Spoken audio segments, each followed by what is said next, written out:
Buen día, hermanos, que tengan un bendecido día del Señor.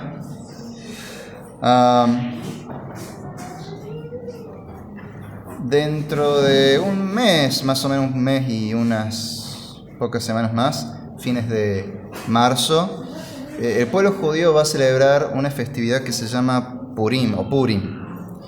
Y justamente esa festividad tiene que ver, es una festividad instaurada por los profetas,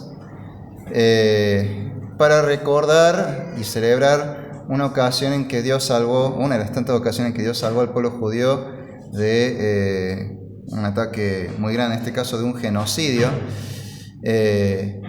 Y ese relato está en la Biblia, en el libro de Esther.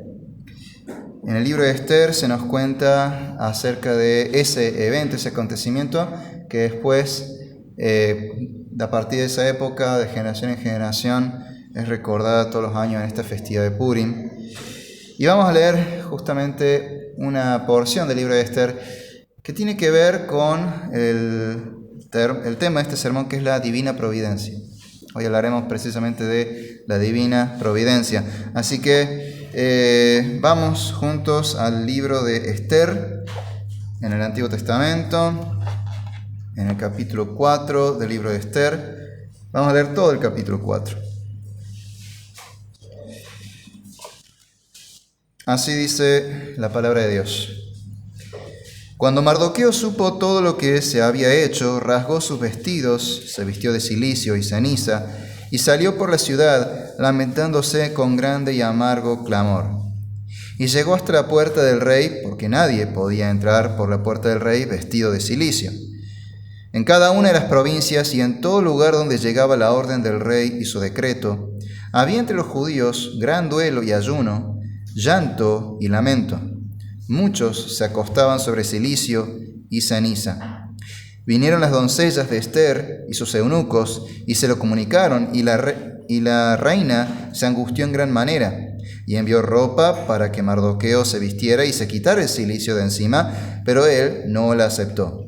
Entonces Esther llamó a Hatac, uno de los eunucos del rey que había puesto a su servicio, y le ordenó que fuera a Mardoqueo para saber qué era aquello y por qué. Y salió Hatac a donde estaba Mardoqueo, en la plaza de la ciudad, frente a la puerta del rey. Y Mardoqueo le informó de todo lo que le había acontecido y la cantidad exacta de dinero que Amán había prometido pagar a los tesoros del rey por la destrucción de los judíos. Le dio también una copia del texto del decreto que había sido promulgado en Susa para la destrucción de los judíos, para que se la mostrara a Esther y le informara, y le mandara que ella fuera al rey para implorar su favor y para interceder ante él por su pueblo. Regresó Hatac y contó a Esther las palabras de Mardoqueo. Entonces Esther habló a Hatac y le ordenó que respondiera a Mardoqueo. Todos los siervos del rey y el pueblo de las provincias del rey saben que para cualquier hombre o mujer que vaya al rey en el atrio interior sin ser llamado, él tiene una sola ley, que se le dé muerte, a menos que el rey le extienda el cetro de oro para que viva. Y yo no he sido llamada para ir al rey por estos 30 días. Y contaron a Mardoqueo las palabras de Esther. Entonces Mardoqueo les dijo que respondieran a Esther: no pienses que estando en el palacio del rey, solo tú escaparás entre todos los judíos, porque si permaneces callada en este tiempo, alivio y liberación vendrán de otro lugar para los judíos, pero tú y la casa de tu padre perecerán. Y quién sabe si para una ocasión como esta tú habrás llegado a ser reina. Y Esther les dijo que respondieran a Mardoqueo: ve, reúne a todos los judíos que se encuentran en Susa y ayunen por mí. No coman ni beban por 3 días, ni de noche ni de día. También yo y mis doncellas ayunaremos.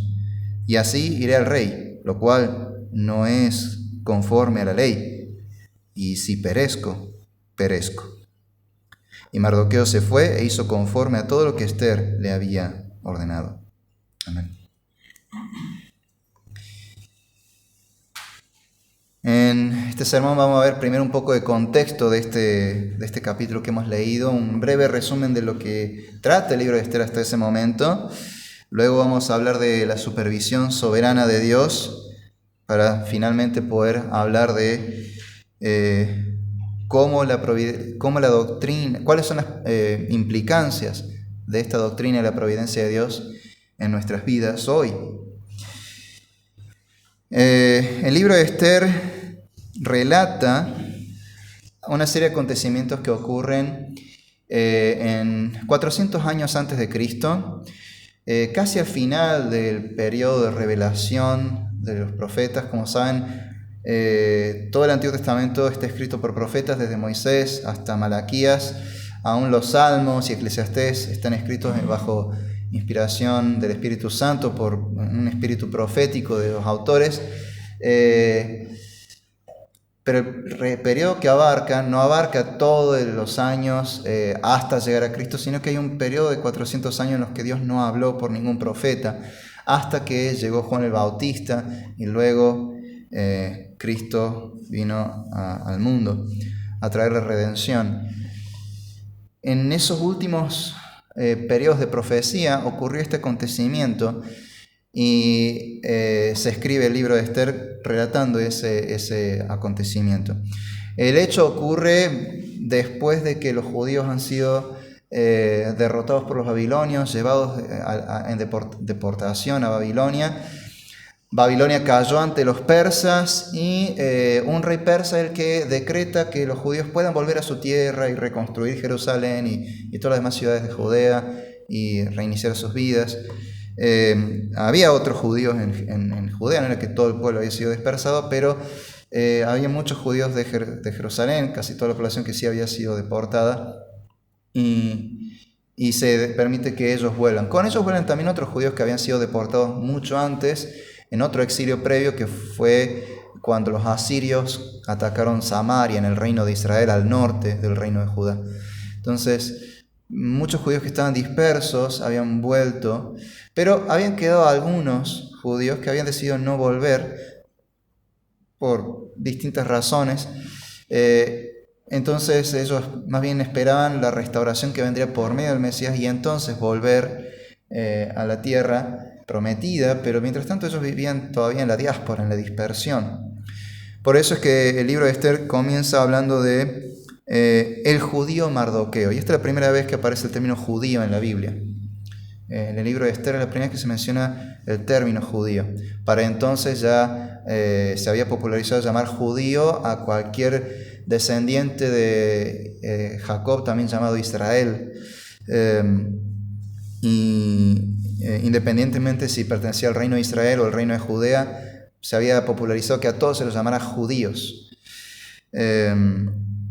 Y en este periodo allá ya era común llamar judíos a los hebreos. Por eso se habla de Mardoqueo el judío, si bien él no pertenecía a la tribu de Judá, sino que pertenecía a la tribu de Benjamín. El libro de Esther cuenta lo que sucede en una de las capitales del reino persa, que es la capital de Susa. El rey de Persia tenía varias ciudades como capitales, una para cada estación del año. Según la estación del año se iba a un lugar distinto. Había algunas ciudades ya establecidas para eso. Susa era una de ellas. El rey comienza el libro contando que hace una gran fiesta con grandes banquetes que duró por muchos días, y todo para ostentar, mostrar la gloria del rey de Persia, cuán poderoso y glorioso y exitoso era el reino persa, el imperio persa. Y al final de esa fiesta, dice el libro de Esther, cuando ella estaba alegre por el vino, o sea, un eufemismo para decir que estaba borracho, se le ocurre, un poco motivado por la gente también, que obviamente también está un tanto borracha, se le ocurre traer a la reina que tenían, se llamaba Vasti, una reina persa, para hacerla desfilar básicamente y mostrar cuán hermosa era la esposa del rey, cuán hermosa era la reina de Persia. O sea, ya era mostrar la gloria de Persia no solo en sus posesiones, sus copas de oro, sus joyas y toda la comida que había, sino ya incluso usar a la mujer como un objeto y alardear de la belleza de la reina. La reina no quiso, se rebeló, y eso trajo problemas muy serios, que a su vez podría llegar a traer problemas serios a nivel social, algo así como una especie de feminismo primitivo.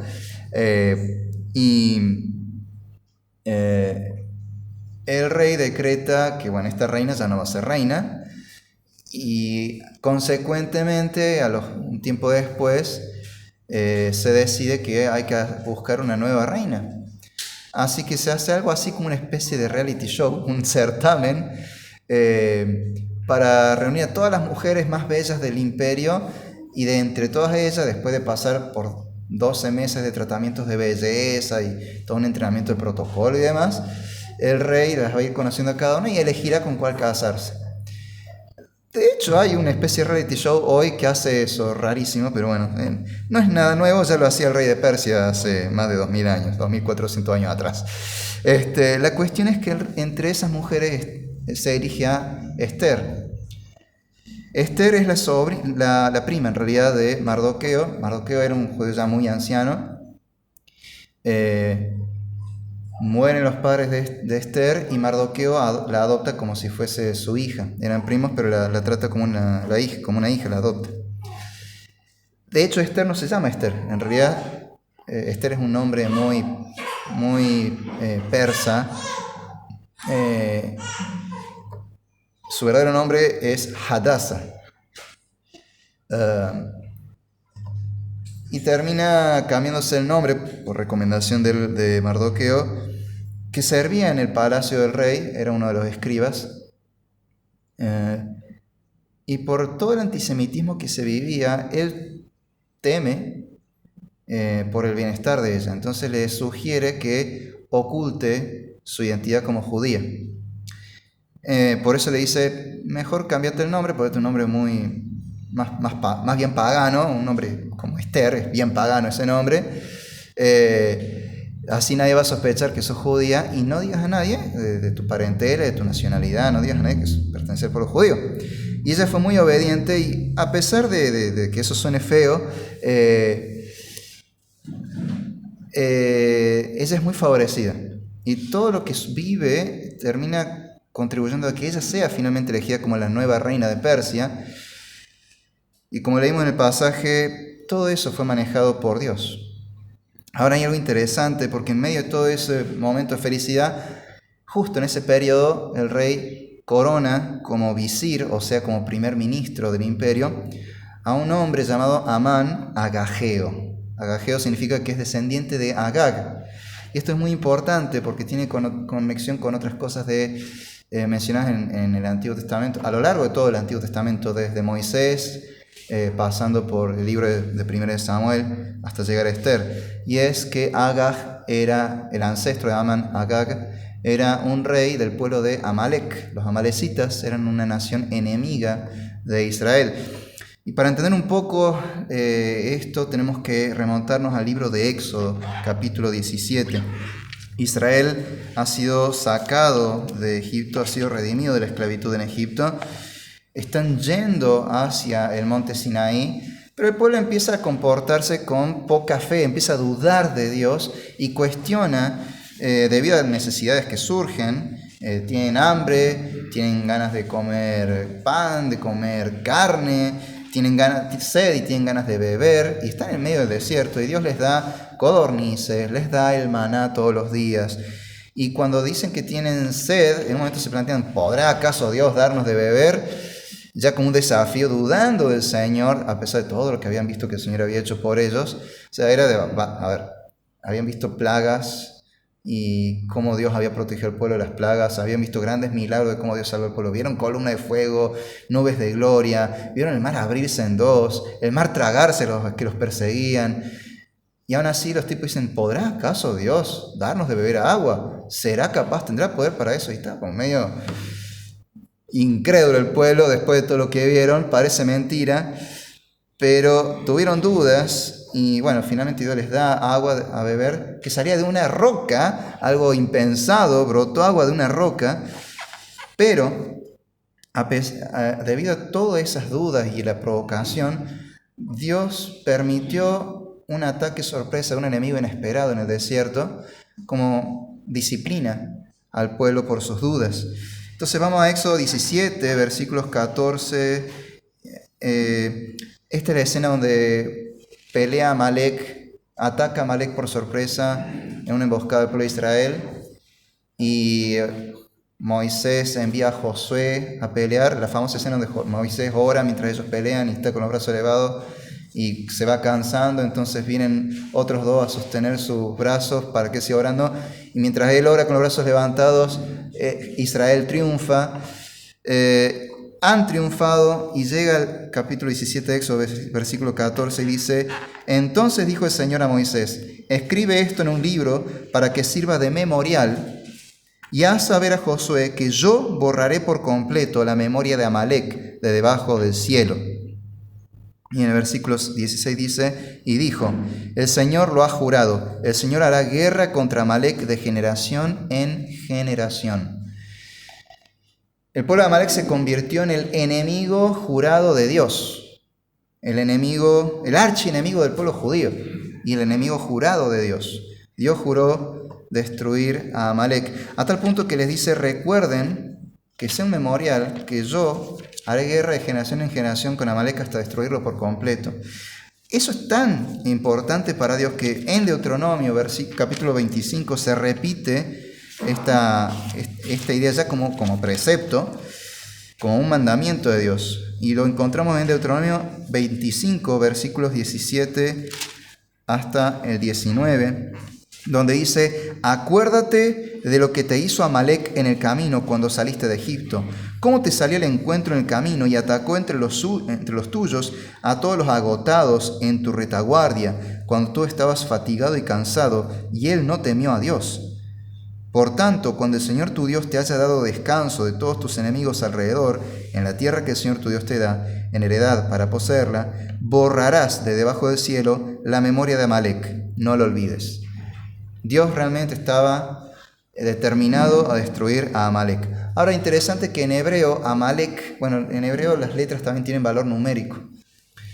Y Amalek en hebreo tiene el mismo valor numérico de otra palabra hebrea que suena parecido, de hecho, Safek, Amalek, Safek, y significa duda, enfriamiento. Y es justamente lo que Amalek representa, una verdad espiritual. Es aquel ataque de Satanás que tienta al creyente para que dude y así su fe se enfría. Justamente eso es lo que había pasado con el pueblo de Israel. Dudaron de Dios. Después de haber visto todo lo que Dios había hecho por ellos, dudaron.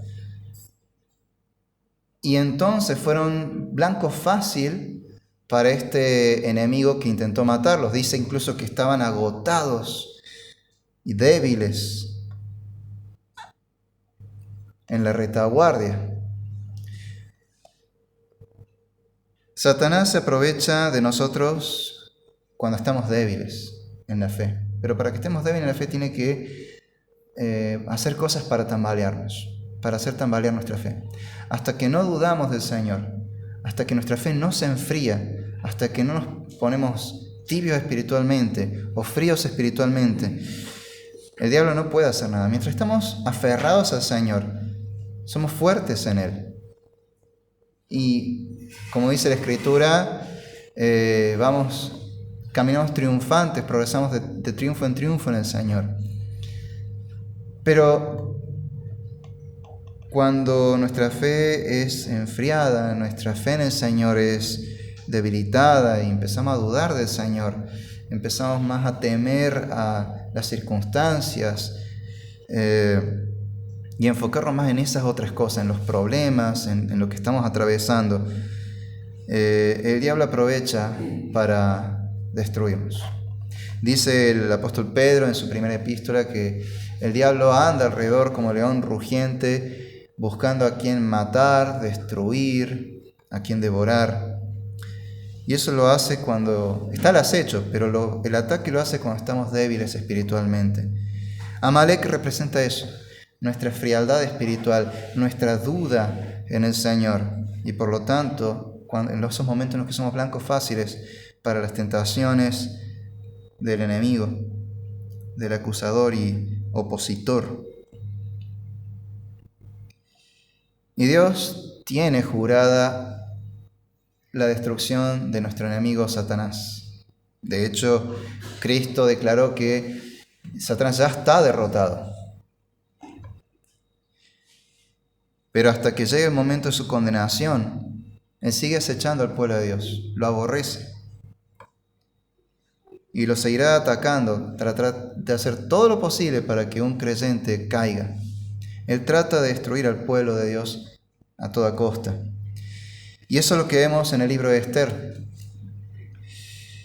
En el libro de 1 Samuel, no lo vamos a leer, pero se los cuento para que si quieren leerlo después en sus casas, en el capítulo 15 de 1 Samuel, se cuenta cómo el profeta Samuel le indica al rey Saúl que llegó el momento de cumplir con lo que Dios había establecido de destruir a Amalek. Y hacen una guerra y destruyen a casi todo el pueblo de Amalek, pero dejan vivos a algunos. Y sobrevive, a pesar de que Dios había ordenado que exterminaran a todos estos amalecitas, el rey Saúl le perdona la vida al rey de los amalecitas, que era Agag. Bueno, de ese Agag desciende Amán. Y ven cómo el pecado de un rey trajo consecuencias al pueblo siglos después, cuando un descendiente de esa persona, de ese rey perverso, decide cobrar venganza y matar a los judíos. ¿Cómo es que Amán, el agageo, el amalecita, intenta cobrar venganza de los judíos? Se nos cuenta en el libro de Esther, en el capítulo 3, cómo Amán es ascendido al poder de visir del imperio, del primer ministro, y él quería obviamente que se le rindieran honores por ser la máxima autoridad después del rey, y toda la gente había arrodillarse ante él, pero él notó que Mardoqueo nunca se arrodillaba y preguntó por qué no lo hacía. Y Mardoqueo dice: porque soy judío, solamente me arrodillo ante Dios. Y bueno, ahí vemos el inicio de la tragedia que intenta provocar Amán.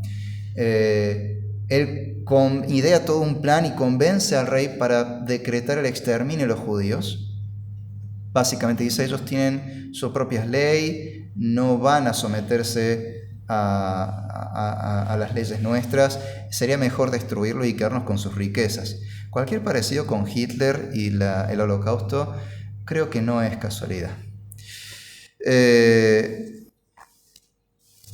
Básicamente es el Holocausto, pero en el antiguo Persia.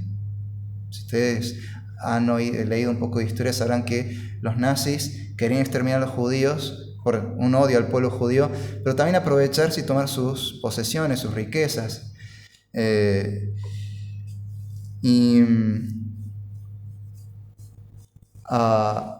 exactamente lo mismo que hace Amán. Convence al rey y decreta la destrucción de los judíos. Él echa suertes, y de ahí viene el nombre de la festividad que aparece después, que es Purim. Pur en persa significa suerte. Él echa suertes para determinar en qué mes y en qué día va a destruir a los judíos. Y determina que sea en el 13 del mes judío de Adar, que este año cae casi a fines de marzo. Suele ser febrero o marzo, para que se hagan un paralelismo con el calendario nuestro. Comienza el rey, establece ese día para destruir al pueblo judío y quedarse con sus riquezas. Todo porque odia a los judíos. Y bueno, aparte se ha visto su orgullo herido por un judío. Ahora, en vez de agarrársela con Mardoqueo, se la agarra con todos los judíos, porque claro, está esta enemistad entre los amalecitas, y Amán es un amalecita, esta enemistad entre amalecitas y judíos, que como hemos visto en las escrituras, ya se trata no solamente antisemitismo por sí mismo, sino que detrás de esto ya hay toda una cuestión espiritual de enemistad hacia Dios y hacia su pueblo. Por eso llega el rey, llega Amán, este gran ministro, a decretar la destrucción del pueblo. Y finalmente llegamos al capítulo 4 de Esther, donde vemos que Mardoqueo, al recibir la noticia, empieza a hacer luto, por eso se viste cilicio, se echa ceniza, son expresiones de luto de la antigüedad. Y todos los judíos del imperio persa empiezan a hacer luto, a lamentarse y a ayunar, clamando a Dios. El ayuno en la Biblia es una expresión de aflicción, literalmente en hebreo significa aflicción del alma. El ayuno es una expresión de aflicción y de clamor a Dios.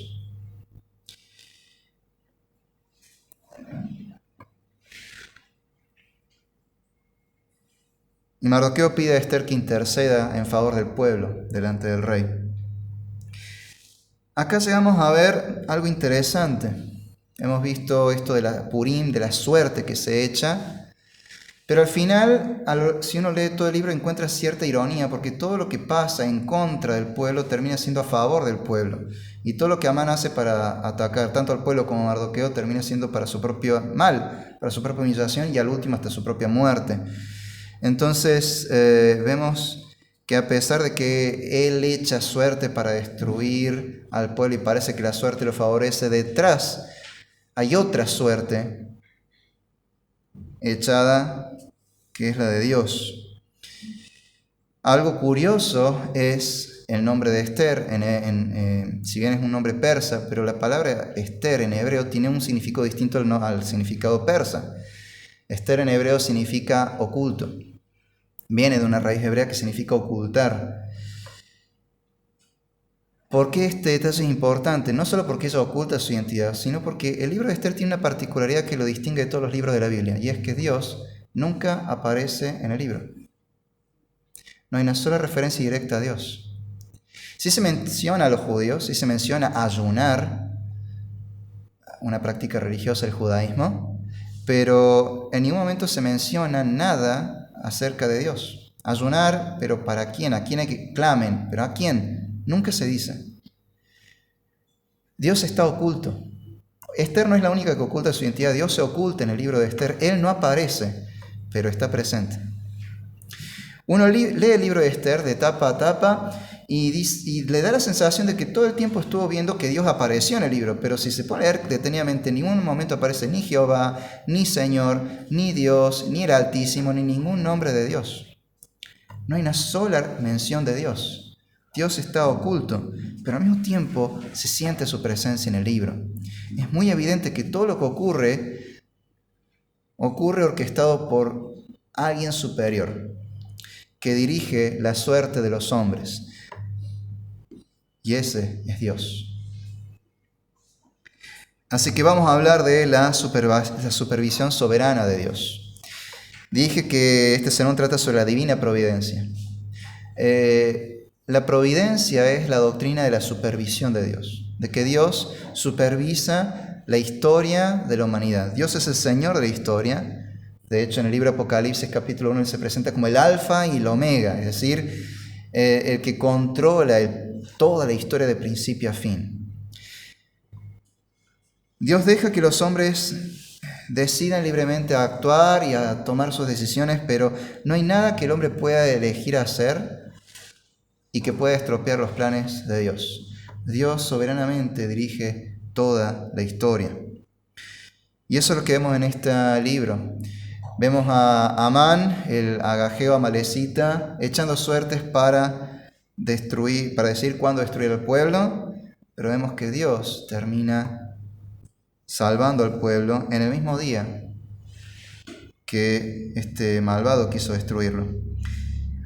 La Biblia nos enseña que Dios dirige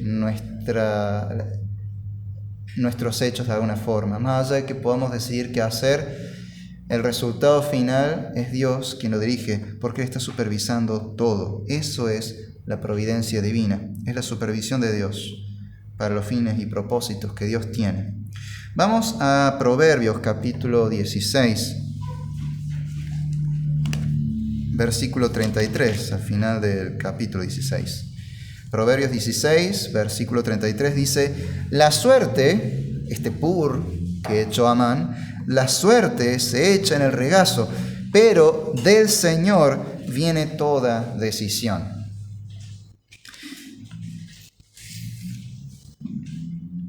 La suerte se echa en el regazo, pero del Señor viene toda decisión. Nosotros podemos hacer planes muy meticulosos, pero al final las cosas van a suceder tal como Dios quiera. Podrá haber circunstancias que escapan a nuestro control y parecen que son opuestas a nuestros deseos y que parece que todo va a salir mal. Y otras personas podrán tomar decisiones sobre esas cosas y tenemos miedo, pero en definitiva es Dios el que controla todo y va a suceder solo lo que Dios quiera. La gente puede hacer todos los planes que quiera, pero de Dios es la respuesta final. La decisión final la toma Él. Él tiene la última palabra, no nosotros. Dios rige la historia de Esther con un propósito, que es salvar al pueblo. Por eso Él permite que ella oculte su identidad y llegue a ser reina. La clave de todo el libro de Esther está acá en el capítulo 4, en el versículo 14, casi al final, cuando, en realidad todo en los versículos 13 y 14, cuando Mardoqueo le dice: no importa lo que vos hagas, el pueblo va a ser salvado. Dios va a salvar a su pueblo porque Dios cuida de los suyos. Pero quizás debes entender que tal vez Dios permitió todo esto y que llegues a ser reina, tal vez para salvar al pueblo. Capaz Dios quiere que vos seas el instrumento para salvar al pueblo. Le dice eso: no pienses que estando en el palacio del rey solo tú escaparás entre todos los judíos, porque si permaneces callada en este tiempo, alivio y liberación vendrán de otro lugar para los judíos, pero tú y la casa de tu padre perecerán. Y quién sabe si para una ocasión como esta tú habrás llegado a ser reina. Esa es la clave del libro. Todo lo que ocurrió está dirigido por Dios, porque había un propósito. Y de la misma manera, todo lo que ocurre en el mundo, todo lo que ocurre en el país, todo lo que ocurre en nuestras vidas, Dios lo está supervisando y está orquestando todo para sus propósitos. Y no hay nada que el hombre pueda hacer que pueda modificar sus planes. Ahora, ¿cómo afecta esta doctrina a nuestras vidas? ¿Cuáles son las implicancias de la doctrina de la providencia de Dios en nuestras vidas hoy? Si Dios supervisa todo lo que pasa en el mundo, si Dios supervisa todo lo que pasa en nuestras vidas, para que todo ocurra según sus propósitos, ¿cómo debemos vivir nosotros a la luz de esta verdad? Primeramente, debemos buscar a Dios cuando hacemos planes o cuando hay circunstancias difíciles y tememos. Debemos buscar a Dios y acudir a Él, clamar a Él, tal como lo hicieron Mardoqueo y Esther en el capítulo 1, los versículos 1 y en el capítulo 4 de Esther, en los versículos 1 y 3, vemos que tanto Mardoqueo como los judíos, apenas se enteran de mala noticia, claman a Dios, ayunan. Cuando Mardoqueo supo todo lo que se había hecho, rasgó su vestido, se vistió de cilicio y de ceniza y salió por la ciudad lamentándose con grande y amargo clamor. ¿Pero a quién clamaba? Obviamente a Dios. Versículo 3. En cada una de las provincias y en todo lugar donde llegaba la orden del rey y su decreto, había entre los judíos gran duelo y ayuno, llanto y lamento. Muchos se acostaban sobre cilicio y ceniza. Este ayuno, que consiste en abstenerse, en afligir el alma y abstenerse de alimentos y bebidas para apartar un tiempo para clamar a Dios. Ellos buscaron a Dios en el momento de dificultad, cuando parecía todo perdido. Buscaron a Dios. Al final, en el versículo 16, Esther entiende esto y pide que todos los judíos y ella misma ayunen para buscar a Dios. Ve, reúne a todos los judíos que se encuentran en Susa y ayunen por mí. No coman ni beban por 3 días, ni de noche ni de día. También yo y mis doncellas ayunaremos. Ellos claman a Dios. Entendían que lo que pasaba era terrible y obviamente causaba aflicción a sus almas, pero no dejaron que la aflicción los abrumara. Usaron esa aflicción para buscar a Dios. Y de la misma manera nosotros debemos buscar a Dios en los momentos de dificultad. Esther idea ese plan, ir ante el rey, pero sabe que haga lo que haga, está en manos de Dios. Así iré al rey, lo cual no es conforme a la ley, y si perezco, perezco. Si es la voluntad de Dios que yo muera, moriré. Y si es la voluntad de Dios que sea usada para salvar al pueblo, que así sea. Pero ella primero clama a Dios, hace un plan de presentarse ante el rey, de pedir, interceder a favor del pueblo judío. Pero no confía en sus planes, en su astucia, sino que confía solo en Dios que dirige la historia, que la supervisa por medio de su divina providencia. Así debemos hacer nosotros. Debemos primeramente buscar a Dios cuando hacemos planes o cuando la angustia nos ataca, cuando vienen las dudas y nuestra fe empieza a enfriarse. Lo que debemos hacer no es dudar más, sino clamar a Dios, acudir a Él en oración. También debemos confiar en Dios, aunque todo parezca imposible, aunque nada parezca tener sentido, aunque todo parezca perdido, debemos confiar en Dios y en su voluntad. Dice la Escritura que su voluntad es siempre buena y perfecta. Así que pase lo que pase, será bueno y perfecto en los planes de Dios. Debemos confiar en Él. Dios es bueno, desea para nosotros el bien, y de Él solamente procede el bien. En Él no hay mudanza ni sombra de variación, dice Santiago, el hermano del Señor. Entonces, debemos confiar en nuestro Dios. Aún las circunstancias malas que nos ocurren, en realidad son un bien oculto, porque Dios está supervisando eso. Él lo está controlando con su providencia. Entonces debemos confiar en el Señor. Así que cuando lo busquemos, confiemos también en Él y encomendémonos a Él. Volviendo a Proverbios capítulo 16, pero en los versículos 1 y 3, leemos lo siguiente. Proverbios 16, versículos 1 y 3. Los propósitos del corazón son del hombre, pero la respuesta de la lengua es del Señor. Encomienda tus obras al Señor y tus propósitos se afianzarán. Nosotros tenemos planes, tenemos deseos, pero la respuesta final depende del Señor. Por eso el Señor nos enseñó a orar: hágase tu voluntad en la tierra como en el cielo.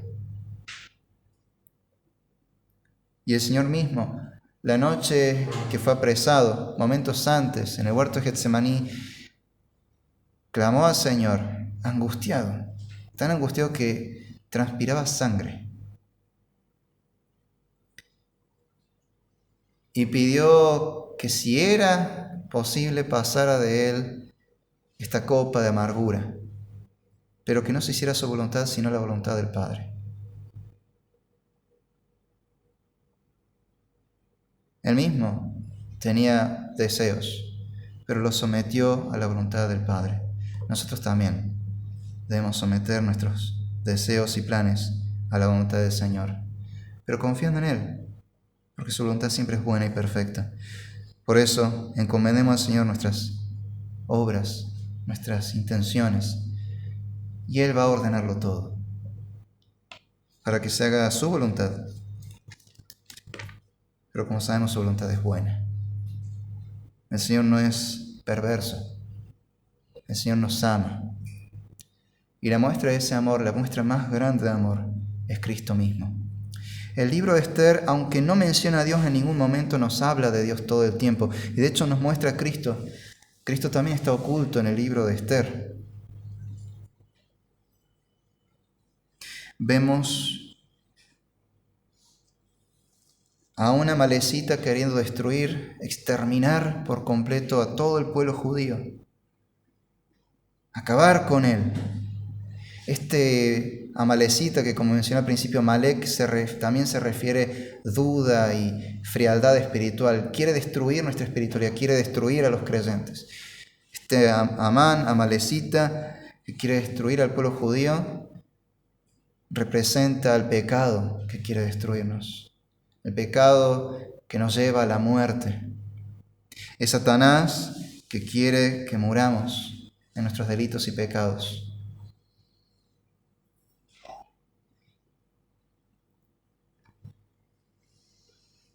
Pero dirigiendo la historia está Dios, que preparó todo para que todas las cosas que pasaron a lo largo de los siglos desembocaran en la cruz de Cristo. Dios hecho carne, viniendo a rescatar al hombre.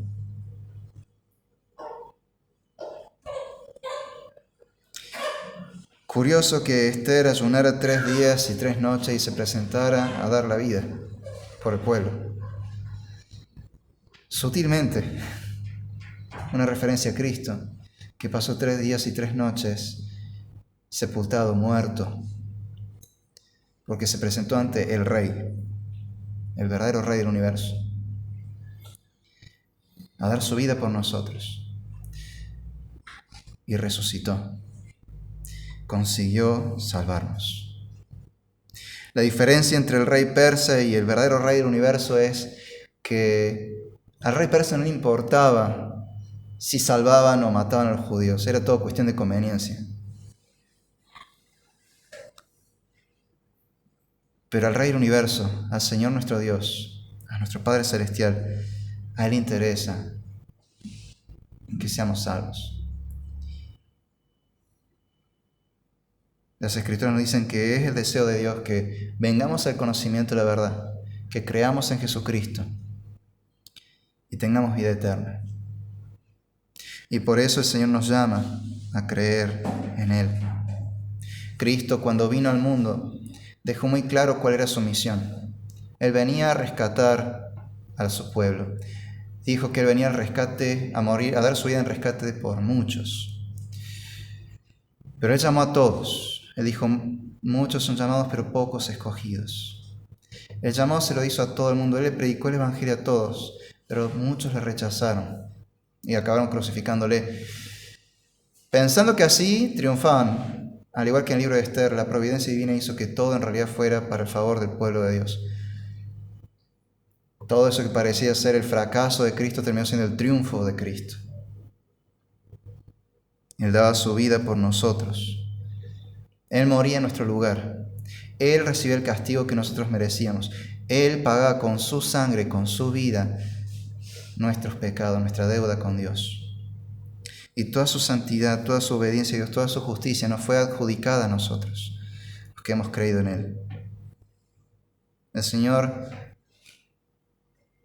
mientras caminó entre nosotros y proclamó la buena noticia del reino de Dios, el Evangelio,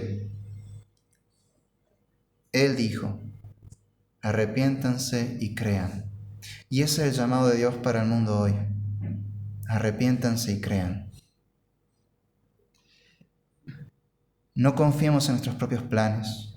No confiemos en nuestra fuerza propia. No confiemos en nuestros recursos, en nuestras habilidades.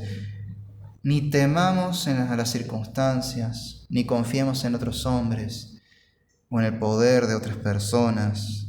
No confiemos en buenas obras.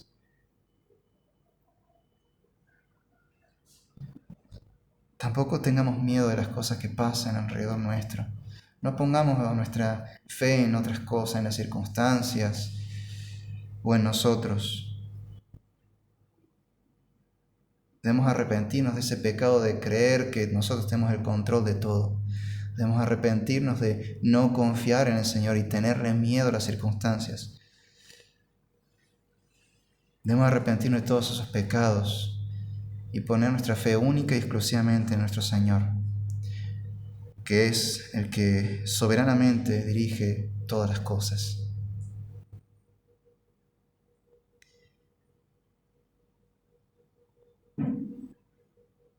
No solo confiemos en Él para vida eterna, Confiemos en Él también para las salvaciones pequeñas que nos da en circunstancias de la vida.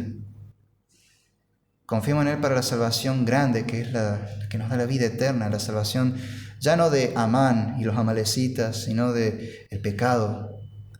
Y confiemos en la salvación que Dios nos da de las circunstancias, de las dificultades, de las pruebas. El Señor nos dijo que por nada estemos afanosos, sino que confiemos en Él. Vamos a Mateo capítulo 6.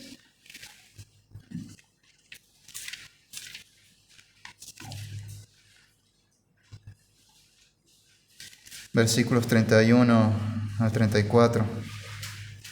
El Señor Jesús dijo: Por tanto, no se preocupen diciendo qué comeremos o qué beberemos o con qué nos vestiremos, porque los gentiles buscan ansiosamente todas estas cosas, que el Padre Celestial sabe que ustedes necesitan todas estas cosas. Pero busquen primero su reino y su justicia, y todas estas cosas les serán añadidas. Por tanto, no se preocupen por el día de mañana, porque el día de mañana se cuidará de sí mismo. Bástenle a cada día sus propios problemas.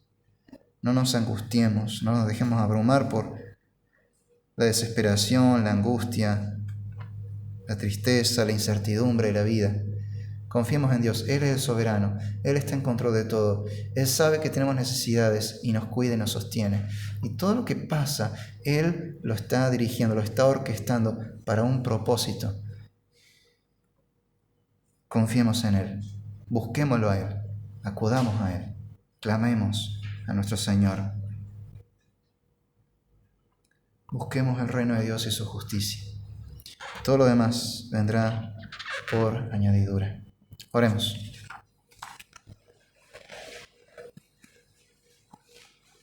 Padre nuestro y Rey nuestro, te damos gracias porque nos has amado sin que lo merezcamos.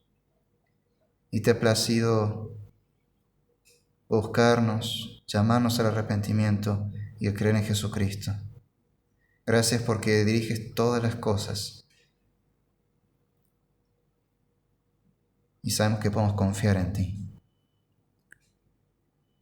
Padre, te quiero pedir por cada uno de nosotros, para que pongamos siempre nuestra fe en ti, por aquellos que aún no te conocen, para que renuncien a su fe en otras cosas, incluso en sí mismos, y pongan toda su confianza solamente en ti. Y por los que hemos creído, para que nuestra fe no se enfríe, ni dudemos de ti, que muchas veces dudamos y te pedimos perdón por ello. Que no confiemos en nuestros planes o en las circunstancias o en otras cosas, ni que temamos cuando las cosas parezcan adversas, sino que confiemos en ti y te busquemos a ti, clamemos a ti. Sabemos que tú diriges todas las cosas, que tú tienes la última palabra, de que nada sucederá fuera de tus propósitos. Así que, Señor, a ti nos encomendamos y te buscamos a ti. Señor, que siempre acudamos a ti y clamemos a ti, confiando y teniendo fe en ti, Señor. Porque sabemos que tú eres el soberano y que con su providencia dirige toda y supervisa todas las cosas en el mundo y en nuestras vidas. Por Jesucristo nuestro Señor. Amén.